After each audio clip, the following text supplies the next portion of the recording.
اعوذ باللہ من الشیطان الرجیم بسم اللہ الرحمن الرحیم رب اشرح لی صدری ویسر لی امری واحلل عقدۃ من لسانی یفقہوا قولی واجعل لی وزیرا من اہلی ربی زدنی علما ربی زدنی علما ربی زدنی علما۔ بسم اللہ الرحمن الرحیم۔ 5واں پارہ آج شروع ہوگا سورہ نساء کی آیت نمبر 24 ہے جس سے ہم پڑھیں گے۔ دیکھیے کافی لمبی آیت ہے نا، ایک پیج کی آلموسٹ۔ والمحصنات ہے صاد نون، نیا لفظ ہے آپ کے لیے۔ حسن کہتے ہیں قلعے کو، ٹھیک ہے، اور قلعہ لفظ نہیں ہوتا، قلعہ ہوتا ہے، ٹھیک ہے۔ میں نے پہلے قلعہ اس لیے کہا کہ آپ کو سمجھ آ جائے، قلعہ لفظ ہوتا ہے، ٹھیک ہے۔ حسن قلعے کو کہتے ہیں، ٹھیک ہے۔ اس سے ٹرم بنتی ہے محسن اور محصنہ، جو محفوظ ہو۔ اب محصنہ جو ہے اس کی جمع ہے محصنات، محفوظ عورتیں۔ تو یہ 3 معنوں میں استعمال ہوتا ہے۔ پاک دامن ہونا، با کردار ہونا، ٹھیک ہے۔ دوسرا معنی ہے خاندانی عورتیں، کیونکہ خاندان حفاظت کا ذریعہ ہے نا۔ لاوارث اگر کوئی بچی ہو، جیسے یتیم بچیاں ہوتی ہیں، تو ان کو کس کی حفاظت ہوتی ہے؟ اللہ کے سوا کسی کی بھی نہیں ہوتی نا۔ تو جو بچیاں گھرانوں میں ہیں، چاہے وہ خاندان غریب ہو، لیکن خاندان کی اٹ سیلف ایک حفاظت ہے نا، بھائی ہے، باپ ہے، چاچا ہے، ماما ہے، تو خاندانی عورت بھی ہوتا ہے محسنہ کا مطلب۔ اور محسنہ کا تیسرا مطلب ہوتا ہے شادی شدہ عورت، کیونکہ شادی بھی حفاظت ہے نا، شادی بھی حفاظت کا ذریعہ ہے۔ اگر ایک بچی لاوارث ہو، یتیم ہو یا یتیم ہو جائے، اور اس کی شادی کر دی جاتی ہے، کیوں؟ تاکہ وہ کسی کے زیر حفاظت آ جائے، تو شادی بھی حفاظت کا ذریعہ۔ تو قرآن میں محسنہ کا لفظ 3 معنوں میں استعمال ہوا ہے، اور عربی میں 3 معنوں میں استعمال ہوتا ہے۔ یہاں پر ویسے 2 معنوں میں استعمال ہوگا، خاندانی عورت اور شادی شدہ عورت۔ دیکھتے ہیں۔ والمحصنات، اور وہ عورتیں جو شادی شدہ ہیں، من النساء، عورتوں میں سے، الا سوائے ما جو ملکت مالک ہوئے ایمانکم، تمہارے دائیں ہاتھ۔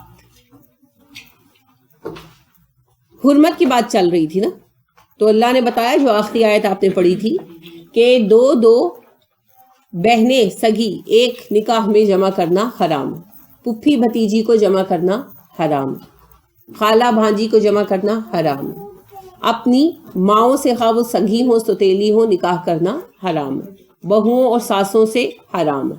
یہ سب آیا نا۔ اب ایک اور حرمت آ رہی ہے، شادی شدہ عورتوں سے شادی کرنا حرام ہے۔ جو عورت کسی کے نکاح میں ہو نا، اس سے عشق لڑانا، شادی کرنا حرام ہے، ٹھیک ہے، سوائے ان کے جو تمہاری کنیزیں ہیں۔ کنیز اگر یعنی کوئی عورتیں جو ہے جنگ میں قید میں آئیں، پہلی بات تو یہ یاد ہے نا کہ اسلام میں غلامی کا ایک ہی راستہ ہے، جنگ، اور جنگ بھی اگر غیر مسلموں سے ہے، مسلمان کو غلام نہیں بنا سکتا۔ جنگ میں قیدی ہو سکتے ہیں اگر مسلمانوں کی کسی صحیح سبب سے کسی مسلمان علاقے سے جنگ ہو جائے، اول تو باقی مسلمانوں کو اس کو روکنے کا حکم ہے، سورہ توبہ میں آپ تفصیلاً پڑھیں گے۔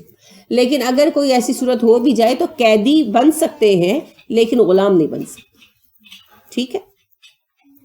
تو لہٰذا غلام جب آیا لفظ یا کنیز، تو اس سے مراد ہے وہ لوگ جو غیر مسلم تھے، مسلمانوں کی ان کے ساتھ جنگ ہوئی، جنگ میں وہ لوگ قید ہوئے، اور حکومت نے یہ فیصلہ کیا کہ ان کو کسی بھی سبب سے، صحیح سبب سے آزاد نہیں کیا جا سکتا، اور ان کو فدیہ لے کر بھی نہیں چھوڑا جا سکتا، یہ شر پھیلائیں گے یا کوئی اور مسئلہ پیدا ہوگا، تو اس لیے مسلمانوں کے مابین تقسیم کر دیا جائے۔ یہ واحد راستہ ہے جس سے مسلمانوں کے پاس غلام آ سکتے ہیں۔ تو جب بھی غلام یا کنیز کی ٹرم اسلام میں استعمال ہوگی تو یہ پورا بیک گراؤنڈ ساتھ آپ کے ذہن میں آنا چاہیے۔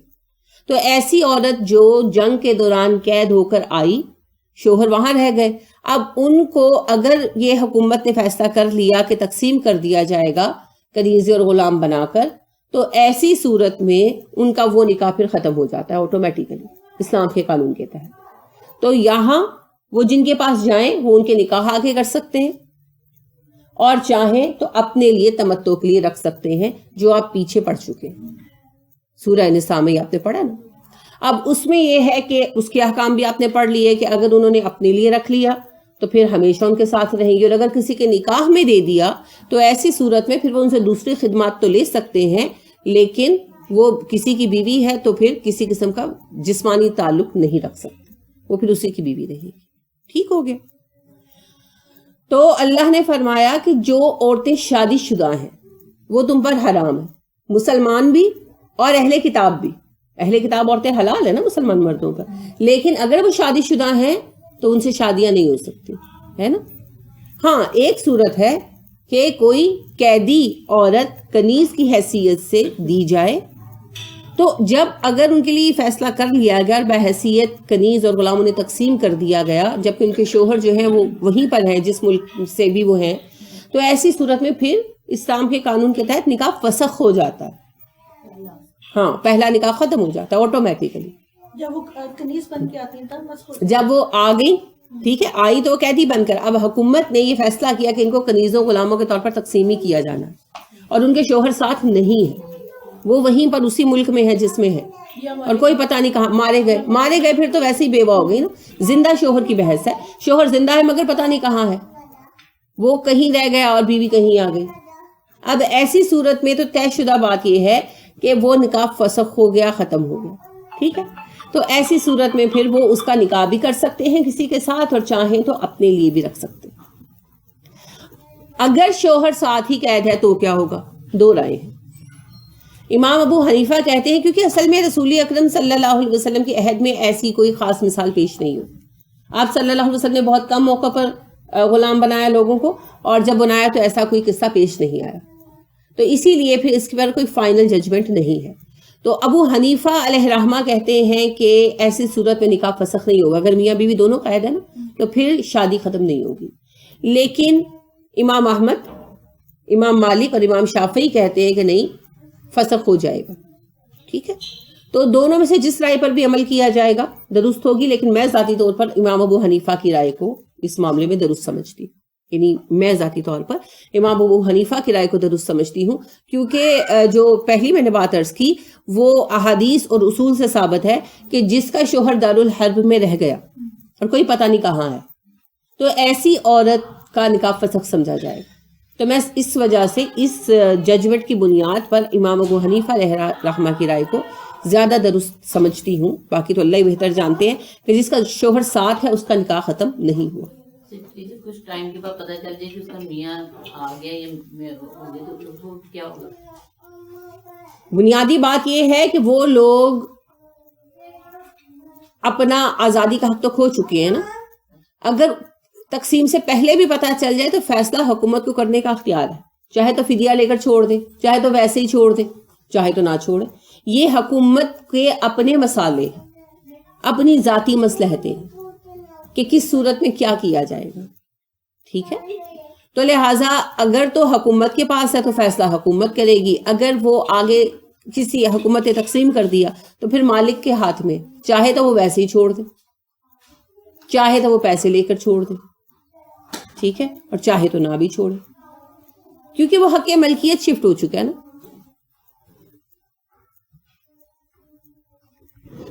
کتاب اللہ ہی فرض بات ہے اللہ کی.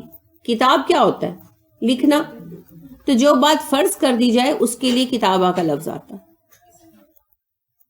کتاب اللہ علیکم, لکھی ہوئی بات ہے اللہ کی تم پر. مطلب کیا ہے کہ اللہ نے اپنے احکامات میں لکھ دی تھی, تم پر فرض کر دی گئی ہے. اسی طرح یہ اصول چلیں گے. کیا فرض کیا گیا ہے؟ غلام بنانا. کیا؟ شادی شدہ عورتوں کے ساتھ عشق نہ لڑانا. اب آپ اس بات کو ٹیلی کریں اس بات کے ساتھ جو آپ نے بقرہ میں پڑھی کہ یہ جادو کے ذریعے ایسا علم سیکھتے ہیں جس سے میاں بیوی میں جدائی ڈال دیتے ہیں. کیوں ڈالتے ہیں جدائی؟ کسی شادی شدہ عورت پر عاشق ہو جاتے ہیں اور اس عورت کو اپنی طرف مائل کرنے کے لیے ایسے جادو ٹونے کرتے ہیں کہ میاں بیوی میں ناچاکی ہو جائے, طلاق ہو جائے, اور ہم اس کو اڑا لیں, اس کو پھنسا لیں, ہے نا. اور دوسری طرف اللہ نے کیا بتایا؟ شادی شدہ عورتیں حرام کر دی گئی. حرمت کیا ہوتی ہے؟ کسی کو معزز کر دینا. شادی شدہ عورت معزز ہے شادی کے رشتے کے ساتھ, ہے نا. کسی عورت پر بھی بری نظر ڈالنا بری بات ہے, لیکن ایک شادی شدہ عورت پر ڈالنا اور بھی بری بات ہے, کیونکہ گناہ کی شدت بڑھتی جاتی ہے نا. گناہ کی شدت مختلف چیزوں کے ساتھ بڑھتی ہے. اگر کسی نے کسی کنواری لڑکی کو پسند کیا تو چلے امکان ہے کہ اس کی نیت اچھی ہو سکتی ہے, اسے شادی کر لے گا, شادی کرا کے اس جرم کو سمیٹا جا سکتا, ٹھیک ہے نا. لیکن اگر کوئی بندہ کسی شادی شدہ عورت پر عاشق ہو جائے اور اس کو بدنام کرتا, پھر اس کا حل کیا ہے؟ اس کا کوئی حل نہیں ہے نا. اس کے نتیجے میں لازماً فساد بھرپا ہوگا. یا شوہر بیوی سے ناراض ہو کر اسے چھوڑ دے گا کہ بیوی بد کردار ہے, یا اگر وہ بیوی پہ اعتماد کرتا ہے, محبت کرتا ہے, تو وہ مارنے مرنے پہ تل جائے گا. کچھ نہ کچھ خرابی آئے گی نا, کسی طرف سے فساد ضرور آئے گا. اسی لیے انہیں حرام کیا گیا. اور ایسے برے حرام کام کو جس کو اللہ رب کریم نے منع کر دیا اور کہا میں نے تم پر فرض کر دیا ہے کہ شادی شدہ عورتوں کی عزت کرو اور ان کو مت پھنساؤ اور ان کو مت خراب کرو, ان کے پیچھے مت پڑو, اس برے کام پر اکساتا ہے شیطان. اور جادوگر اس کام کے لیے راستہ فراہم کرتے ہیں, تو پھر کیا خیر ہو سکتی ہے؟ یہ ہے محبت کے منتر. وہ جو تسخیر حب کے عمل ہیں, عربی میں لکھ دینے سے برا کام اچھا نہیں ہو جاتا. تسخیر حب کے وظائف لکھ دینے سے اس میں کوئی برکت نہیں آ جاتی. دیکھیے کوئی بھی عام لڑکی, ان میریڈ کوئی بچی ہے, کسی کو معروف طریق پر وہ پسند آ گئی, میں عشق و محبت کی بات نہیں کر رہی, کسی سے سنا تو اچھی لگی, یا اس کی کوئی خوبی اچھی لگی, یا نظر پڑ گئی, چلے آج کل پردہ کا میں اچھی لگی, تو سادہ اور آسان بات ہے نا, رشتہ دے اور شادی کر لے. یہ تسخیر حب کہاں آتی ہے؟ وہاں آتی ہے جہاں کوئی نہ کوئی خرابی ہوتی ہے. یا تو وہ لڑکی منکوہا ہے, یا وہ کسی کی منگیتر ہے, کوئی ایسی صورت ہوگی, یا پھر لڑکا نااہل ہے. اگر لڑکا اہل ہو اور اس کو کسی کی بچی پسند آ جائے اور لڑکے کے ماں باپ جا کر رشتہ مانگے, تو آج کل تو ماں باپ ہنسی خوشی دیں گے, کیونکہ آج کل تو ویسے رشتوں کی اتنی پریشانی ہے.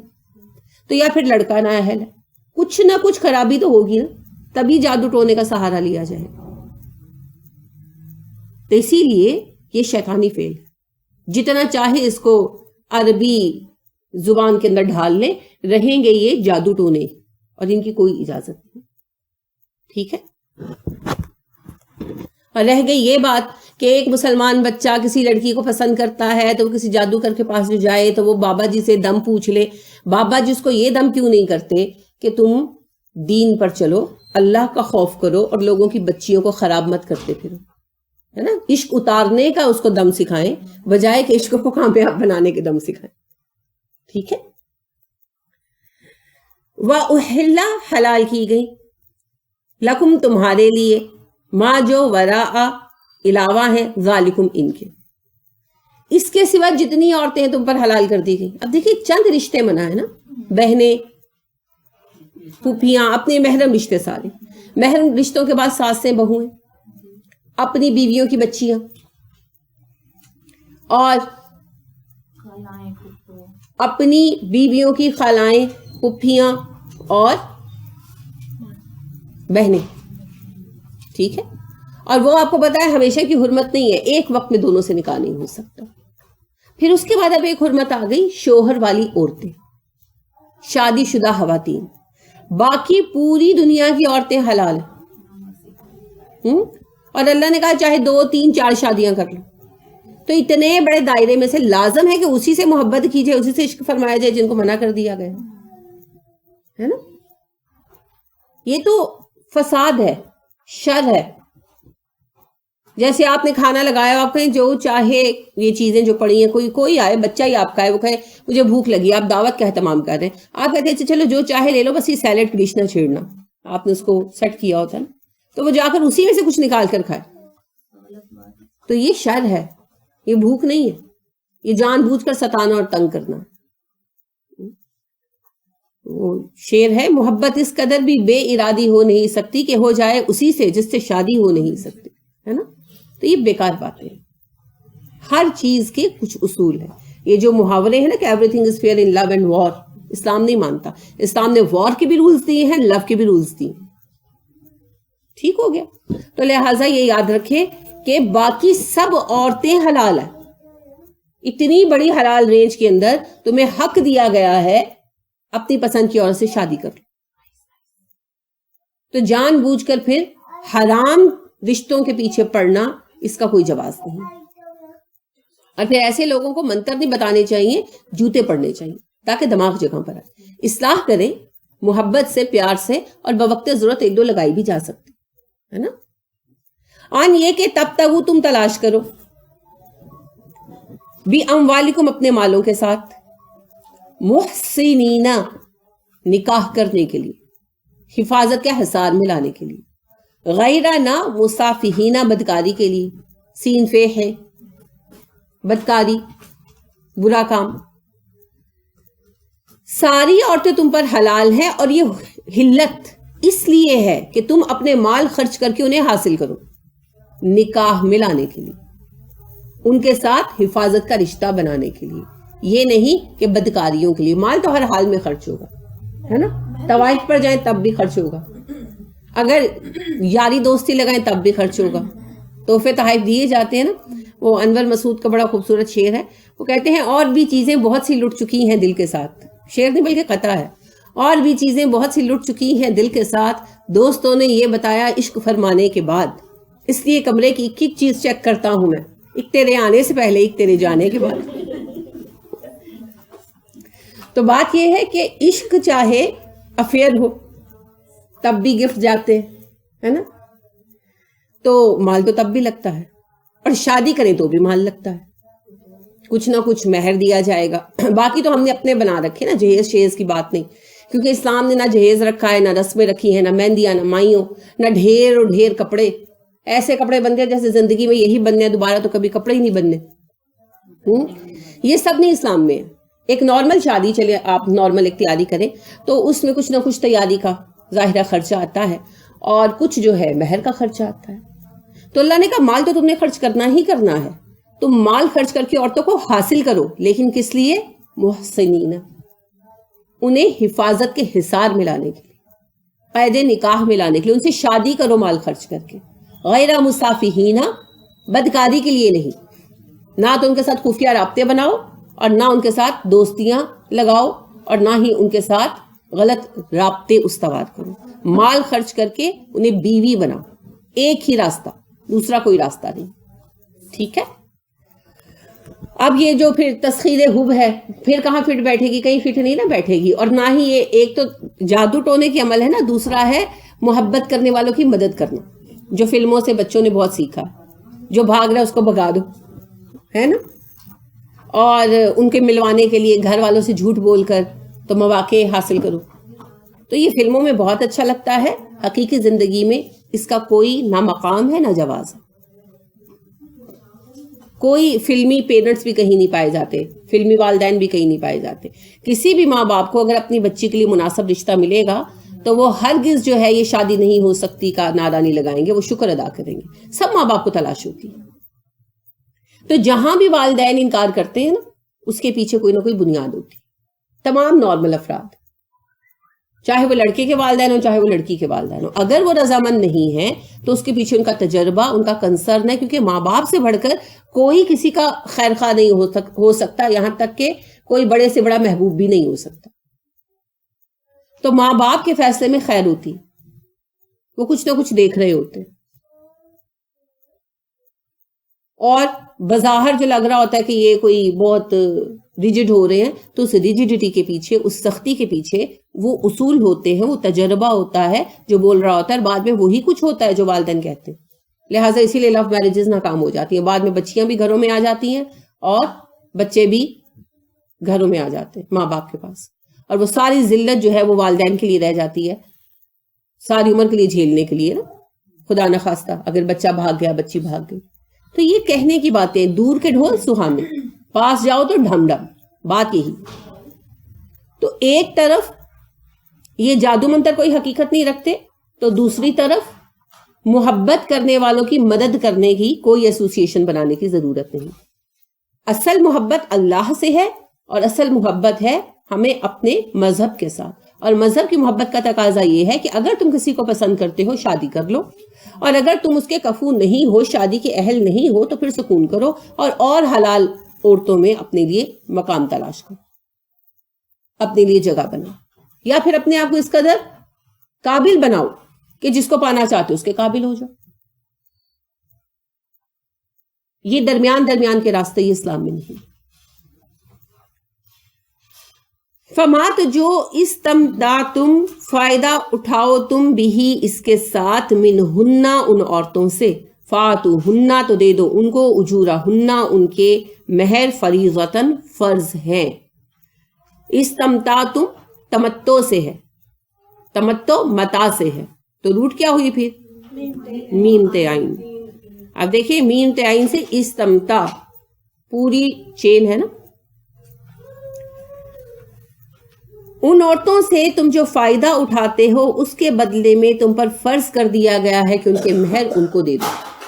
اجورہن اجر سے، اجر سے اجور، اور ہنہ ضمیر ہے کہ ان کے بدلے، یعنی جو ان پر آپ حق حاصل کرتے ہیں، بیویوں پر جو حق آپ حاصل کرتے ہیں زوجیت کا، اس کے بدلے میں ان کو مہر دو. ٹھیک ہے، یہ قیمت نہیں ہے، یہ گفٹ ہے، لیکن اللہ نے یہ رستہ رکھا عورتوں کو فائنینشل اسٹرینتھ دینے کے لیے، کیونکہ کوئی پتہ نہیں ہوتا، اللہ نہ کرے شوہر مر جائے یا طلاق ہو جائے تو عورت بالکل خالی ہاتھ نہ رہ جائے. شادی سے پہلے جس طرح کی مکمل سپورٹ خاندان کی ہوتی ہے نا، شادی کے بعد وہ سپورٹ ویسی نہیں رہتی. اور اگر کوئی خاتون طلاق ان کی ہو جائے یا بیوہ ہو جائیں تو پھر خاندان ان کو اس طرح سپورٹ نہیں کرتا، بہت فرق ہو جاتا ہے پہلے اور بعد میں. تو اسی لیے پھر یہ کہا گیا کہ عورتوں کو ان کے مہر دو. تو اجر سے، اجر آپ کو پتہ ہے نا مزدوری کو بھی کہا جاتا ہے، تو اس سے مراد یہ نہیں کہ کوئی قیمت ہے، اس سے مراد اصل میں تو یہ تحفہ ہے. اس کو ڈیفائن کیا گیا تحفے کی حیثیت سے. قرآن نے بھی، آپ نے پیچھے پڑھا نہلا کا لفظ اس کے لیے، اور رسول اکرم صلی اللہ علیہ وسلم نے بھی اسے تحفہ قرار دیا. لیکن اجورہن یا اجر یا بدلہ اس لیے کہا گیا کہ اس مہر کی وجہ سے ہی حق زوجیت حاصل ہوتا ہے مرد. ٹھیک، تو مقصد اس کا کیا ہے؟ عورتوں کو فائنینشل سپورٹ دینا کہ کسی ہنگامی حالت میں وہ خالی ہاتھ نہ ہو. اور یہ مردوں پر کیا ہے؟ فرض. اور فرض کیا حیثیت رکھتا ہے؟ ہر حال میں ادا کیا جائے. تو پھر یہ جو مہر ہے کس میں آتا ہے؟ قرض میں. اگر ادا نہ کیا ہو اور شوہر مر جائے تو میں نے آپ سے عرض کیا تھا کہ قرض کے ساتھ ساتھ مہر بھی نکالا جاتا ہے، اس کے بعد باقی سب کچھ ادا ہوتا ہے. ولا نہیں جناح کوئی گناہ علیکم تم پر، فیما اس معاملے میں تراضیتم بھی جس کے ساتھ تم راضی ہو گئے، من بعد الفریضاتی مہر طے کر لینے کے بعد. اگر مہر طے کر لینے کے بعد تم لوگوں نے باہمی طور پر کوئی رضامندی طے کر لی، آپس میں کوئی سمجھوتا کر لیا، تو اس پر کوئی گناہ نہیں. وہی بات ہے کہ اگر بیوی نے معاف کر دیا، سارا معاف کر دیا، تھوڑا معاف کر دیا، یا کوئی آلٹرنیٹ لے لیا کہ آپ مجھے مہر نہ دینا، یہ سیٹ لے دو، ہوتی ہے نا اس طرح کی چیزیں، تو آپس کی کوئی ڈیل ہو گئی میاں بیوی کی جس میں میاں بیوی دونوں راضی ہیں، تو پھر اس میں کسی پر کوئی گناہ نہیں. ان اللہ کانا علیما حکیمہ، بے شک اللہ علم والا ہے اور حکمت والا ہے. یعنی اللہ نے مہر رکھے، اس میں حکمت ہے. مردوں کو ذمہ داری کا بھی احساس ہو، عورتوں کو اسٹرینتھ بھی ملے. اور اللہ علم رکھتا ہے، اللہ جانتا ہے کہ تم مہر ظلم کے ساتھ روکے ہوئے ہو یا تم لوگوں کی کوئی باہمی رضامندی ہے. عورت نے اپنی خوشی سے معاف کیا یا تم نے اسے کارنر کر دیا کہ اسے معاف ہی کرنا پڑا. تو اللہ ہر بات جانتا ہے. اللہ نے یہ تم پر بے جا کا بوجھ نہیں ڈالا. مردوں سے یہاں بنیادی طور پر خطاب ہے نا کہ اللہ نے تم پر بے جا کا بوجھ نہیں ڈالا مہر کے طور پر، بلکہ اس میں بڑی حکمت ہے. اور تم بیویوں سے یہ مہر کس طرح معاف کرا رہے ہو، یا بیویوں کے ساتھ تم نے کیا سلوک رکھا اور کیسے ادا نہیں کیا، ادائیگی سے کیسے بچے، اس بات کا اللہ کو علم ہے. لہٰذا مہر طے بھی کرو اور مہر ادا بھی کرو. تو مہر کے متعلق پہلے بھی میں نے عرض کیا کہ مہر کی ادائیگی لازم ہے. اتنا ہی دین رکھنا چاہیے جتنا ادا کر سکتے ہو. اگر فوری نہیں تو چلو بعد میں، لیکن بعد میں بھی پتا ہو کہ ہاں میں اتنی ادائیگی کا اہل ہوں. اور اگر نیت و ارادہ یہ ہو کہ نہیں میں نے ادا ہی نہیں کرنا، رکھوا لو، بعد میں دیکھا جائے گا، بعد میں کون دیتا ہے، کرتے ہیں نا لوگ ایسی باتیں، اور رکھ لو مہر بعد چو کنے دینا ہے تو کنے لینا ہے. تو اس قسم کی جو باتیں ہوتی ہیں نا، نیت کی خرابی، تو یہ پھر گناہ ہے، کیونکہ انما الاعمال بالنیات، اللہ جانتے ہیں کہ یہ مہر رکھا ہی اس لیے تھا کہ دینا ہی نہیں، تو اس پر پھر گناہ ہے۔ لہٰذا مہر کو باقاعدہ ڈسکس کرنا چاہیے، اور لڑکی کی رضامندی اور لڑکے کی بھی رضامندی سے رکھنا چاہیے۔ لڑکی کی رضامندی یہ کہ بھئی اتنا مہر ہو، اگر لڑکی نہیں تو لڑکی کی ولی کی، جیسے عام طور پر بچیوں کو نہیں پتا ہوتا اور وہ کہتی ہیں جو امی ابو کہیں، تو ایسی صورت میں پھر باپ ولی ہے نا، پھر باپ کی رضامندی ہونی چاہیے۔ یہ نہیں کہ فرض کریں کہ بچی کا باپ کہہ رہا ہے کہ جی 1 لاکھ روپیہ مہر رکھنا ہے، تو لڑکے کہتے ہیں نہیں جی ہم نے تو شرعی مہر رکھنا ہے 32 روپے، ہے نا، یا ہم نے تو 10,000 سب کا رکھا ہے تو 10,000 رکھنا ہے۔ یہ باتیں پہلے طے کرنی چاہیے تاکہ بدمزگی نہ ہو۔ اور دوسری بات یہ ہے کہ بچی کا یا بچی کے ولی کا حق طے ہے، اس میں ٹھیک ہے ڈسکس کیا جا سکتا ہے، بچہ بات کر سکتا ہے، بچہ یا بچے کا ولی بات کر سکتا ہے، مگر اپنی بات کو فائنل نہیں مان سکتا۔ فائنل ڈیسیژن پھر لڑکی والوں کا ہوگا۔ ہمارے یہاں تو یہ ہوتا ہے نا کہ جو لڑکے والوں نے پھر کہہ دیا پھر اینڈ پہ وہی ہوتا ہے۔ جی مہر کی بھی ہم لوگ غلط بات کرتے ہیں۔ شرعی مہر وہ ہوتا ہے کہ اگر خدا نہ خواستہ طلاق ہو جائے اور اتنا مہر ہونا چاہیے کہ لڑکی 3-4 ماہ جو ہے روزہ زمانے کے مطابق کھانا کھا سکے، پی سکے، رہ سکے۔ جو 500 رکھ دیتے ہیں، 600 رکھ دیتے ہیں، شرعی مہر اس کی کوئی حیثیت نہیں۔ شرعی مہر اصل میں کوئی ہے ہی نہیں، اور مہر اتنا کم بھی نہیں ہونا چاہیے۔ جیسے بہن آپ یہ کہہ رہی ہے نا، یہ کسی کی ذاتی رائے ہو سکتی ہے، یہ اصول نہیں ہے۔ مہر بنیادی طور پر بچی کی مرضی پر ہوتا ہے، اور مہر کی مقدار جو ہے وہ اچھی ہونی چاہیے۔ میں نے کہا نا بچی کے لیے فائنینشیل سپورٹ ہے، تو وہ فائنینشیل سپورٹ کی کوئی ویلیو تو ہو، کوئی ویلیو تو ہو۔ جیسے اگر 10,000 روپیہ مہر رکھا ہے تو 10,000 کیا کرے گا آج کے دور میں؟ کچھ بھی نہیں کرتا نا۔ تو لہٰذا اس کی کوئی سپورٹ تو ہو۔ اور میں نے آپ سے عرض کیا نا کہ رسول اکرم صلی اللہ علیہ وسلم نے اپنی ہر بیوی کا مہر 100 اوقیہ چاندی رکھا تھا، تو وہ کافی بڑی مقدار بنتی ہے۔ میں آپ کو اس کی پیسوں میں آج کل کیا ویلیو ہے وہ بھی بتا دوں گی، لیکن وہ بہت اچھی ہینڈسم اماؤنٹ ہے، میں اس کی ایگزیکٹ آپ کو بتا دوں گی۔ تو مہر اچھا ہونا چاہیے، ٹھیک ہے۔ جیسے بہن کہہ رہی ہے کہ 4-5 ماہ کا خرچہ، تو وہ بھی آپ دیکھیں کچھ نہیں، منیمم آپ رکھیں کہ کوئی گھر کا کرایہ نہیں، کچھ بھی نہیں، خالی کھانا پینا ہی ہے، تو بھی کم از کم 50-60 ہزار بنتا ہے۔ اگر خالی کھانا پینا ہے نا، کم از کم 50-60 ہزار بنتا ہے۔ اور اگر آپ معروف رکھیں کہ بھئی کوئی کپڑا خریدنا پڑ سکتا ہے، گھر کا کرایہ، کوئی جو ہے بیماری علاج، تو پھر تو 1.5-2 لاکھ پہ جا کے بات ٹھہرتی ہے، سب کچھ شامل ہو جاتا ہے۔ بالکل، کیونکہ نان و نفقہ میں رہائش، کپڑے، علاج اور کھانا پینا، اور اب فون دیکھیں، فون کا استعمال، تو کتنی چیزیں اس طرح کی بنتی جو آپ کی ضرورت ہے۔ تو ضروریات آپ دیکھیں نا، اور 6 ماہ کا عرصہ دیکھیں، تو پھر سارے ٹھنڈے ہو کے بیٹھ جائیں گے۔ تو کم از کم اتنا ہو کہ اس کی کچھ ویلیو تو ہو، تو بجائے اس کے کہ شادی کے اوپر جو ہے وہ لائٹیں لگائی جائیں، اور شادی کے موقع پر جو ہے وہ رنگولیاں بنائی جائیں اور گھڑولیاں بھری جائیں اور پتہ نہیں کیا کیا، برائیڈل شاور کیا جائے، یہ وقتی جو پیسے کا ضیاع ہے، اس سے بہت بہتر ہے کہ بچی کا مہر جو ہے وہ اچھا رکھوایا جائے، اور وہ پیسے بچی کے پاس آ جائیں۔ اور فرض کریں کہ بچی جو ہے ان پیسوں کو کہیں انویسٹ کر دیتی ہے، آپ دیکھیں کہ اگر 3 لاکھ ہے، 4 لاکھ ہے مہر، اور وہ بچی نے کہیں لگا دیا اور اس سے اس نے کچھ حاصل کر لیا، ان کے اس کو ارننگ آ رہی ہے اور وہ اس کو جمع کر لیتی، اس میں آپ کی بچی کا فائدہ ہے، یا ایک دن کے برائیڈل شاور کی